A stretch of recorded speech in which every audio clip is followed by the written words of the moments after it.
Hello again, everyone. Welcome to This Week on Staten Island. I'm Anthony Pascal. Albany lawmakers wrapped up their legislative session last week, but not before passing several new bills that will impact millions of people all over the state and many here on Staten Island. Joining me now to talk about what was and wasn't accomplished, three members of the local assembly delegation, Democrat Mike Cusick and Republicans Joe Borelli and Nicole Malliotakis. Everybody, welcome back to the show. Thanks for being here. Thank you. Great to be here. All right, so let's just go around the table first. Each of you, what do you think the highlight was of this session?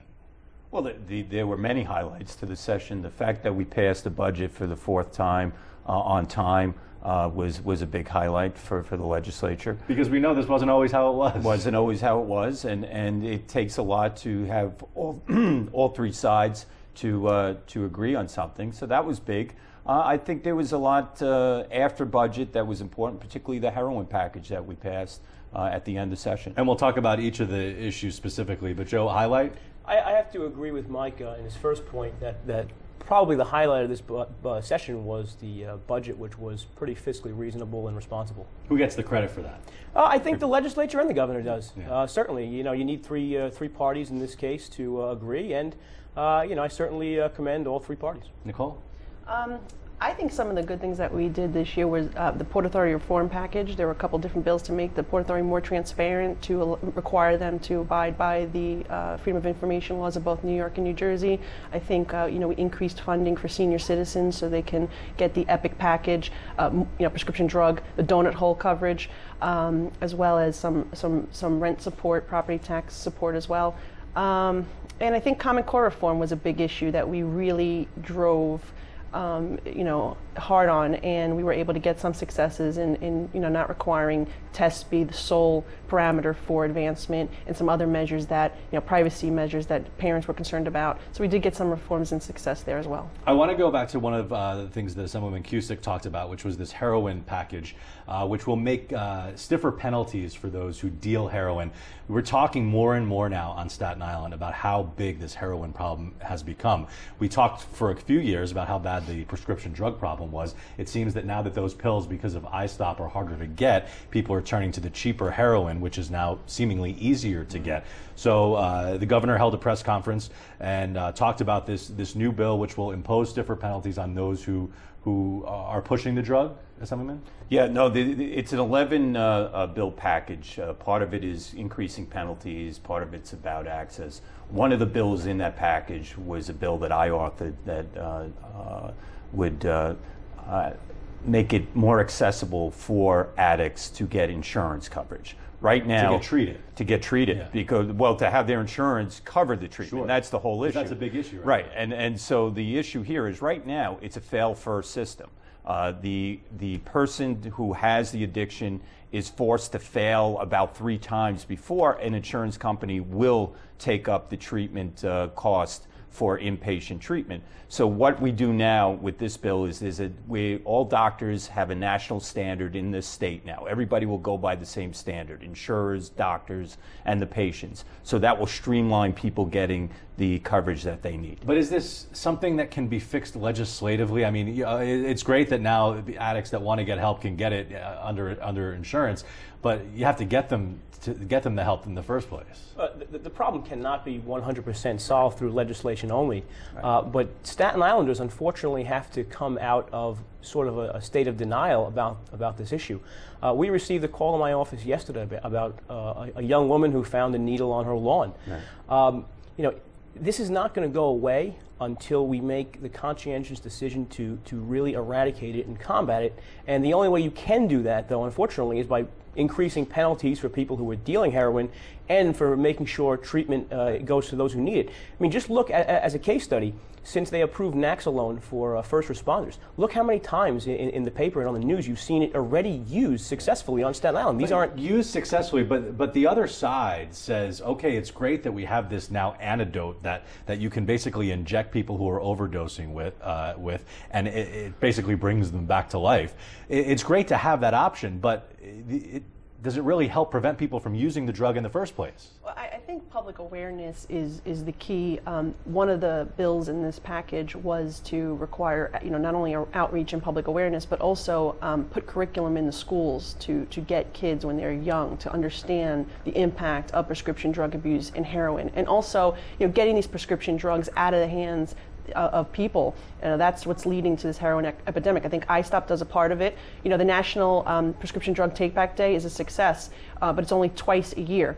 In the last one, we got 419 pounds worth of prescription drugs off the streets on Staten Island. Dan Donovan and I announced that we're going to be bringing the drug take-back bins to our precincts so people can drop them off 24/7. That's something that was occurring in the Brooklyn side of my district. Right. We're bringing it to Staten And that's Island. part of iStop too. I think that's the key is to get these drugs out of the cabinets so they don't get into the hands of the people that they're not prescribed for. And also awareness. So I think the education component of the bills that we pass is going to be a big, big difference. Do you guys have any thoughts as to why Staten Island? Why is Staten Island being put on the map as this heroin capital of the state now? It all dates. It all goes back. It's all connected. iStop, the heroin issue right now. It's all connected, and the 11 bills address the certain aspects of this fight. As Joe and Nicole said, this is not just one bill that's going to cure everything. It's not just one database that's going to cure everything. It's the combination. Now, iStop was put into effect, and when we did iStop, Senator Lanza and I wrote that law, and when we negotiated it, we always said that right after we do the database, we need to do treatment, we need to do the enforcement, because there's a misnomer out there that heroin just jumped on the radar screen when the iStop went into effect. Quite frankly, we had police officers and DEA agents at the Senate hearing at JCC say that heroin has been on the rise since 2006, 2005. The fact that now it's harder to get the prescription pills has magnified the fact that it's been going up. Heroin is the same as a lot of these prescription pills. All right, let's hope that that this legislation does something to curb the use. Let's move on now to something else that was accomplished during the session, and that was legislation to lower the speed limit, the default speed limit in New York City from 30 to 25. Now, I covered this story for NY1 back on Friday. I was out talking to people, hey, you think this is going to make a difference? And most of the people I talked to said, hey, it's great to say that the speed limit's now 25, but people are still going to go 30, 40, 50, whatever they want to do. I mean, will this really help? Well, I think it's very clever for the city to lower the speed limit to 25 miles per hour right after they just put 150 speed cameras out on our streets. But what I will say is that I believe that enforcement by police officers is the key. When you have a speed limit, whether it's 35 miles per hour, 25, or 5 miles per hour, people that are going to speed, and you need to catch them at the time. Sending them a ticket in the mail a month later is not going to save a life. And so I voted against this legislation. I think it's ill-advised. As someone, I ride my bicycle 21 miles per hour. I can't imagine, what this is going to do to Staten Island, which already has the longest commute to get from point A to point B. And also, let me point out that what may work in Manhattan doesn't necessarily work on Staten Island. Will we see areas on Staten Island where the speed limit will drop to 25? I mean, everywhere. Okay, because I know, the city streets are different than a lot of the roads on. I mean, what's the speed limit on Highland Boulevard?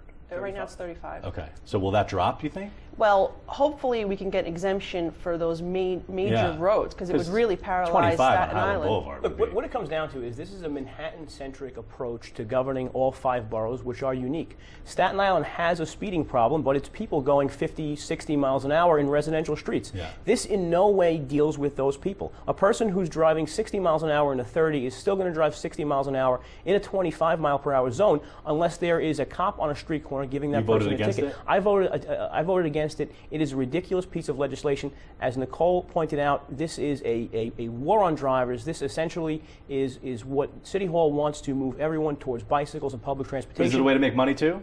It's 100% a way to make money. As was pointed out, it's coincided with the addition of 150 new speed cameras. These things all come out of Transportation Alternatives, a group that's advocating basically a war on drivers. All right, what would your friend Mayor de Blasio, a fellow Democrat, say to our Republican lawmakers who voted against this? How did you vote? Well, I don't know if I'm qualified to speak for him because I voted against it you also. Did? Okay. The issue here is, listen, speed is a huge issue Yeah. on Staten Island. Driving is ridiculous on Staten Island when it comes to the speed that some of our neighbors do in their cars. We have to address it. The issue here is it is linked to the speed cameras. And I voted for that pilot program that would have safety areas around the schools for these pilot. So the pilot program was we're going to put 20 cameras in school Right. zones across the city. Now, but this year there was a bill that passed that my colleagues and I voted against that extended the amount of cameras to 150 before the pilot program reported back to the legislature. Yeah. So we didn't even know if the pilot program worked. The legislature that's always paralyzed by studies has now decided we don't need any more studies. We'll do the study, but you could vote on it before the results They know what's best for us. This is exactly what occurred with the red light camera. They just passed a 5-year extension when we never got the results of the impact of the effectiveness of these red light cameras. Do they cause more crashes or lessen the number of crashes? You know, the city cannot be trusted with these devices because they don't put forth the information that's required by state law. Assemblymembers, do you think this is just another way to line the city coffers? No, well, I think there are good intentions to stop speeding, and there are deaths that are related to this issue, particularly in Staten Island and Queens, and I think that there are good intentions here. But to overlook the fact that this would generate revenue is to be naive. I think that, sure, when you talk about the part of it is you wanted a pilot program, and that's what I voted for. But then right on the heels, you're expanding it to 150 more cameras. It just sounds that you are looking to make it a revenue generator. And that's where I had a problem. That's why I voted for the pilot program, but voted against the increase. But you are obviously in the minority because the bills did pass. Now, yes. Overall, you know, we saw Governor Cuomo out there on most of these issues, having press conferences, standing in front of a table with a specific item, agenda, touting what got done. You guys talked about how, you know, another on-time budget. How important is this when it comes to the November election? We know that the governor is facing Republican Rob Astorino, and right now polls show that it's looking good for the governor. Where does he stand in your mind? Is he at all worried?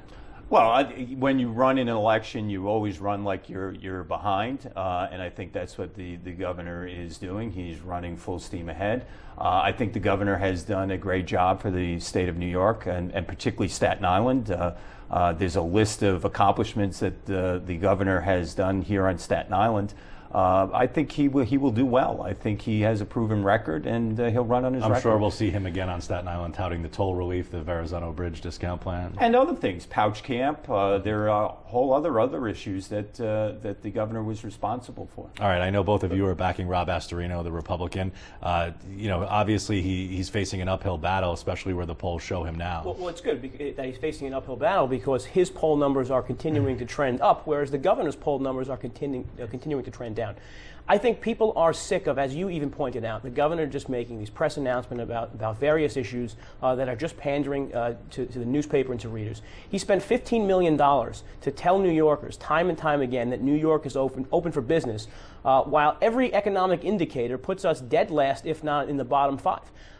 People are sick of that. They see through that. I challenge any business owner who faces all these problems that business owners in Staten Island and New York State have faced. Go onto Startup New York's website. Apply. Try to get one of these tax-free zones for your business. I don't think you'll be able to. I know you won't be able to. And you're still going to have to face the same thing. Nicole, your name was mentioned as a possible lieutenant governor candidate. Obviously, you know Mr. Astorino. What are his chances? I think Rob is a great candidate. He has done wonderful things in Westchester. He's either frozen or lower property taxes every year since he's been elected. He has won an overwhelmingly Democratic district. And I agree with Joe. I mean, you know, my biggest concern about the governor being reelected is that he has aligned himself with the most left-wing radical movement right now, and is promising to pass things like the DREAM Act, which is tuition assistance for illegal immigrants, which is, you know, campaign finance, which would be taxpayer money used for political campaigns. I think this is really bad news for the taxpayer if the governor wins and we have a one-party controlled Senate and Assembly. It could be very bad news for the taxpayers of New York. Look, could I just jump in? Just I'll get the last word quickly. I'll speak for Matt Titone. The issue here also is my two colleagues talk about the governor. The governor's been in for 4 years. You know, the economic strife of New York State occurred way before the governor was in. And I would say that, Governor Pataki was in a much longer time than Governor Cuomo was. So we can't lay the blame on one administrator. All right, I know we could talk about this all day, but we are out of time. Democrat Mike Cusick, Assembly members Joe Borelli and Nicole Malliotakis, thank you so much for being here. It is time for a break, but when we come back, the Impractical Jokers are set to play their hometown this weekend with a performance at the St. George Theater. I'll talk to two of the group's members about their